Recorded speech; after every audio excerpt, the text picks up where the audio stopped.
guys, Ethan here with Country Camper. Today we're going to be talking about your rooftop air conditioner, and we're going to go over a couple things that you should look at before you take it out on your first trip. Alright, first thing we're going to look at is going to be the return air filter.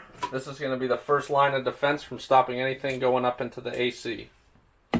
There's going to be a couple ways to tell that your AC filter needs to be changed. You'll start to see it gunk up on the outside of the filter housing, and then the filter itself, you'll start to see marks like this where the thick dust and anything that gets taken up into the AC will sit. Another place you guys are going to want to check is going to be the fins up in that AC unit. You're going to want to look and make sure that there's no debris caught in there. If you do find yourself with some clogged fins, be sure to be careful when you're cleaning those out. They're very soft and they do bend very easy.